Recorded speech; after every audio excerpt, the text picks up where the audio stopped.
আজকে চলে গেলাম কুমিল্লা প্রাণকেন্দ্র বাদুরতলায়, এখানে ভিভাসিটি ফুড কোর্টে। তো আজকে ওইখানে যা যা এক্সপিরিয়েন্স হলো তা আমি আপনাদের সাথে শেয়ার করলাম। আসসালামু আলাইকুম বন্ধুরা, তো অনেকদিন পরে আবার ফিরে আসলাম একটা নতুন ব্লগ নিয়ে।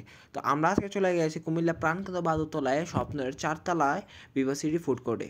তো আপনারা দেখতে পাচ্ছেন আমরা এখানে প্রবেশ করলাম, ভিতরে পরিবেশটা খুবই সুন্দর। তো এখানে নানা রকম ফুড কোর্ট আছে, যেরকম পিৎজা, বার্গার, ফ্রাইড রাইস। তো এটা হচ্ছে ভিতরে পরিবেশটা।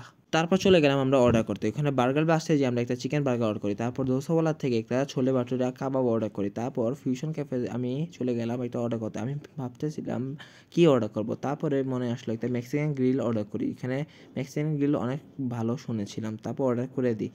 তাদের ইন্টেরিয়রটা খুবই সুন্দর। তো এখানে সব কিছুই সেলফ সার্ভিস। তো আমি এখানে যেয়ে বার্গারটা নিয়ে আসলাম। তো আমার বন্ধু বার্গারটাকে 10-এ 9 দিয়েছে। তো আপনারাও ট্রাই করতে পারেন। তো ও আমাকে বলল খুবই মজা বার্গারটা। তারপর আমি আমার মেক্সিকান গ্রিল প্ল্যাটারটা নিয়ে আসি।